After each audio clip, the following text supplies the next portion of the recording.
Am I the a-hole for choosing my budget over my boyfriend this Halloween? Plus update. Original post. I need some perspective here. This whole thing is so out of control. I, 28 female, own my house and my boyfriend, 29 male, moved in January. We had a ton of early money arguments and agreed that we would keep to a household budget. Also, he agreed to pay down his credit card debt. I have more flexibility in my personal spending than he does. Early after we moved in, my boyfriend told me that as a kid, he always wanted to live in one of the houses that were totally decorated for trick-or-treat and handed out full-size candy. Here's where I messed up. I took this as a comment and not a plan. When the end of September came, we went to the Halloween store and he was under the impression we had savings for this. I didn't know. We go over the monthly budget together and it was never listed. When he found out that there was no Halloween savings, we had an argument. Afterwards, I talked to friends who all said he had talked about trick-or-treat extensively and how much it meant. I chalked this one up to a misunderstanding on my part, so I came up with $500 of my money and went to him with an apology. He decided to buy one big piece, an animatronic clown and some lights, and it burned through the $500. Plus, he put a little on his own credit card. He wanted another big piece and was mad I wouldn't put in on my credit card. I asked if he wanted to put up handmade decorations or spider webs, but he said it would look cheap. A few weeks later, we had a fight over candy. He was still stuck on buying full-size bars. We easily get over 250 trick-or-treaters, and I said we just don't have that much money. So, we got the bulk bags of good small bars. I also have these little coloring books for the allergic and diabetic kids. Jump forward to Halloween. Early kids show up and he's letting them grab handfuls. I reminded him we have a ton of trick-or-treaters coming, and he got really annoyed. I had ordered a pizza for us, so I get it and go inside for about 10 minutes. By the time I came back out, the trick-or-treat bowls were empty. He had been dumping a third of a bowl in each kid's bag, and had given out all the coloring books to whatever kids came along. He then told me that I'd have to go run out and buy more candy on my credit card. I said I wasn't going to do that, and it wasn't my fault he just handed out 20 pounds of candy. He started yelling right there in front of the kids, and I told him to come inside. He responded that he wasn't stopped trick-or-treating even if there was no candy. I told him to have fun with the clown and went inside. He came in 15 minutes later, then demanded I leave for the night so that he could clear his head. He argued it was fair because I had already eaten, and it was my fault that trick-or-treat was ruined because I'm cheap. I handed the rest of the pizza at him and refused. He left and went to a friend's house, and I guess they spent the rest of the night drinking, handing out trick-or-treat candy and texting me how awful and cheap I am. Am I the a-hole? Now for the top comments before reading the update. Not the a-hole. It sounds to me like you're his ATM, not his girlfriend. Seriously, whatever issues he had to create so much credit card debt in the first place have not been resolved. He's fixing to ruin your credit rating, not raise his own. A lot of the debt is understandable. He spent part of his childhood in foster care, and his parents kicked him out when he was 18 with nothing really. He went into debt early to pay for his basic needs, never really learned how to have financial literacy. Only when I pointed it out did he start to pay more than the minimum on his debts, and start to work his way out of it. What does he bring to your relationship though? Does he pay bills, rent, contribute in any way? Or are you trying to save and change him? That's a trap people fall into trying to change their significant other, and it rarely if ever works. You end up wasting half your life on them. The fact he ran and cried to his friend and they texted you, basically how horrible you are, should give you a huge clue into what kind of person your boyfriend is. And it's not good. After we had an argument first month, I set up a monthly house budget that just covers communal things, and he has been contributing his half to it since. So half mortgage, utilities, etc. Because so much of his money is going to debt, I have more flexible personal budget, but I put money into savings. But yeah, financially he pulls his weight, and he spent the summer being compulsive about having a perfect lawn. So it's not like he is useless around a house. He was under the impression we had savings for this. No, he wasn't, because he didn't contribute to any savings for this. He was under the impression you were going to cave and pay for it. And she did too, just not to his expectations. He will never change. And now for the update. I posted an AITA in early November about something that happened with my boyfriend. He had spent a ton of money on Halloween decorations and blamed me for ruining trick-or-treat. I wasn't sure where to post an update, so here I am. Everyone, and I do mean everyone online, basically said I was in the right and said some truly dire things about my relationship. I won't lie, there was so much anger towards him. I sort of shut down. When I started getting requests from actual news sources for more information, I just basically logged out and just decided to forget anything ever happened. We met the next day, as he had spent a few nights at his friend's house. I said that for things to continue, we needed couples counseling, and I expected him to set up the whole thing. He was surprisingly open to this and said he would work on it, and that's where things started to unravel. Our mutual friends had been really in his corner, throwing shades at me. But I found out the story that he had told them was way off from the truth. In his version, I prevented any money for Halloween and had gone cheap on trick-or-treat candy and was only handing it out to children I liked. Once they sort of heard my version, backed up with pictures and receipts, the support went to me. In fact, his friends have been giving him a lot of cribbing about how he acted, which my now ex hates. In the meantime, he had been working on getting us counseling but found that getting therapy on his insurance meant months-long waiting lists. So instead, he came up with this couples coach who was religious. I'm not religious and wasn't thrilled by this, but figured it was better than nothing. Our first meeting was only 3 days after I posted. One funny thing that came up was that my ex immediately handed over a printout of the household budget, and the coach praised it. But the coach thought my ex was the one who wrote it, and that I was failing to follow it. So what followed was this weird thing where my ex wanted all the praise, but also wanted the coach to badmouth the budget because my ex hates it. It took the better part of the first session to explain to him the actual situation, and the coach was weird about the fact that it was the woman in the relationship dictating money, even though he liked the budget itself. This was a lot of issues later, actually. The next day, one of our friends found a Reddit post and sent it to my ex, and all hell broke loose, with him saying that I had betrayed his trust. Our next couples coaching session was all about that, and honestly, I felt terrible for airing his dirty laundry. The coach and my ex both dunked on me a ton in this time, that I had publicly humiliated my ex.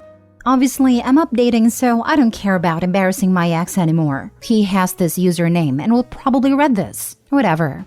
One thing that was seemingly positive at first about the coaching was the coach pointed out that my ex had never had the ability to have holiday traditions because of his upbringing.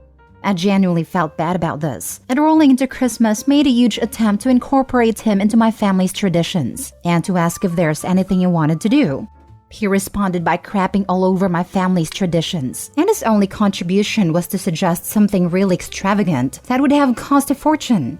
I swear, he only did this just to badmouth me when I said no. This was all bookended by our twice-a-week visits to the couples coach who I increasingly hated. He would go through super religious prayers and having issue with us living together before marriage. Neither my ex or I responded positively to this, but my ex would get really into it when the coach would talk about more misogynistic men as head of household stuff. When I said I'd prefer moving to a regular therapist, my ex said I was undermining his work getting us help. There's a dozen little things that happened in there where I should have broken up. But last week was the real final straw. Ever since my ex found a post I had made on Reddit, he has been obsessed with going through my phone. But because of my career, I wouldn't let him. I have a lot of emails and accesses on my phone that's sensitive information in regards to my work. I made a compromise that he could ask who I was texting, etc., and I'd show him at any point. This wasn't good enough. I don't know how he got into my phone, but he went through it fully and started raging out that I was keeping things from him. But none of it had any relation to him. Like, I had a group chat where we were planning a wedding shower for a friend. He's only met this friend in passing. He knew I was helping plan it, but was mad that I hadn't let him know every little detail. Specifically, we were surprising the bride by flying in her aunt who she rarely sees. I wasn't contributing to this financially, just knew about it. And somehow my not telling him that specific little thing was keeping secrets? We were still fighting over this when we went to a party with friends. Apparently, in digging through my old chats, he found where a friend of mine had talked to me in confidence of a tragedy she went through. Only her husband and sisters were really in the know. My ex was drunk and started talking about this loudly to her with her husband right there. Her husband told her to shut up, but my ex basically got all superior about knowing things and there not being secrets. It was very close to being a fight. I told him not to come back to my house after that, and he seems really shocked we broke up. I'm still numb about all of this. But yeah, him? Never again. I remember that post. I'm sorry that he was such a loser. That whole Halloween thing was so weird and whiny of him, and absolutely zero of the update is a surprise. It's so hard to imagine being the person posting these stories and hearing such a unanimous denunciation of your significant other. I can't imagine being able to break up with someone over the opinions of strangers, but that guy was bunk. I'm really glad that you're free of that controlling person, and I hope that he gets the help he needs. He won't, but we can say the words. I just went back and reread your first post. Just wanted to add, I'd completely forgotten about that weird $500 lawn clown. I guess you can too now. Too bad you can't return the X and hopefully get a refund. I remember you. I knew exactly who you are before I went and reread your first post. First, I'm glad you broke up. You really do deserve better. I know your ex probably had some good traits, but his inability to budget, inability to take responsibility, and his overwhelming sense of entitlement doomed your relationship. It sounds like his time in foster care damaged him, and he is trying to fill that emotional void by buying expensive things for himself. Please don't let him love bomb you into taking him back. He will promise everything under the sun, that he will change, follow a budget, get counseling, etc. But the truth is that he definitely needs counseling, but he needs to get it because he wants it for himself, not to keep a relationship with you. Because right now, he really doesn't see anything with how he is, and he will do the minimum to keep you hooked in and then slide into his old ways. He is not mature enough to be in a relationship, and you will not be doing him any favors by taking him back. He needs to figure out how to be an adult and manage his life on his own. Also, he sounds quite capable of taking out loans or credit cards behind your back, and I would definitely advise you to keep an eye on your credit score. Good luck, and I wish you many internet hugs. This is a pretty nice community, and you are welcome to check in for support anytime. Yes, 1000% freeze your credit OP. If he snooped in your phone, you have no idea what else he snooped in. I would also recommend changing your passwords and updating your security questions to information he doesn't know. He's probably not going to do anything, but why risk it when prevention is so easy? Last story. Am I the a-hole for leaving my boyfriend and his friends behind after agreeing to be the designated driver? My 33 female boyfriend, 33 male of 4 years, is a big football fan, and he has a tradition of meeting up with his high school friends at a bar for Super Bowl every year. It's often the only time in a year he gets to see some of these friends because they're busy with their families and life. I don't like football, so I'm happy to be able to drop him off somewhere, have an evening to myself, and pick him up when he's ready to come home. He tends to go hard with the alcohol when he's out with his group. Last night, my boyfriend texted me that he was almost ready to be picked up, so I headed to the bar. He wasn't as ready as he made it seem, so I ended up going in and sitting down with them while everyone finished their rounds of drinks. He was pretty drunk, and he started getting handsy in a way that I wasn't comfortable with out in public. So I politely asked him to stop. I didn't want to make a scene, so I leaned in to whisper in his ear asking to stop. He got angry and whispered back, "You should consider yourself lucky that I'm going home with you. I could go home with any woman here if I wanted to." He couldn't, but has always been a dreamer, lol. I was taken aback as he's never said anything like that to me before. I get he was drunk, but still. Anger set in and I excused myself as if I was going to the bathroom. I ended up leaving and texted him to let him know I left. Unfortunately, he had arranged for me to drive 2 of his friends home too. Wouldn't have been an issue, but he also hadn't communicated that with me. Instead of calling an Uber or taxi like I assume he would, one of his friends called his wife. The wife had to wake their toddler up to go and pick them up. My boyfriend was furious when he came home, and still is this morning. He slept on the couch and we had an argument before he left for work. He says I embarrassed him by just up and leaving. He vehemently denies saying what he did, doesn't recall getting handsy, and insists he wasn't that drunk last night. I also got an angry text from the wife saying I was an a-hole for leaving them drunk and stranded, forcing her to wake her toddler up to go and pick them up. She also had a vague passive-aggressive Facebook post up calling me out. Now I'm questioning whether I overreacted. Maybe I should have just brushed off his comment because he was drunk and followed through on the commitment I made. I just felt so disrespected by what he said after I asked him to stop doing something that was making me uncomfortable. So am I the a-hole for leaving my drunk boyfriend and his friends stranded after the Super Bowl? Now for the comments. Not the a-hole. Growing up with an alcoholic teaches you that what they say when they are drunk is what they really think all the time. Just now the filters are gone and they say it. Sick of people excusing drunk people saying awful crap. The booze didn't create the words. The booze set them free. Unfortunately, you're correct. I learned this lesson when my ex, an alcoholic, ultimately told me he loved his ex from his time in the service abroad more than he'd ever loved me. Even without that fact, he never asked her to take other friends home. She thought he'd catch an Uber, which is reasonable. The friend didn't have to wake his wife and kid. They're all adults who could have figured it out safely with a ride share. She's getting the scapegoat because he doesn't love her anyway and wants a hotter girlfriend. He, in fact, just told her that himself. Not the a-hole.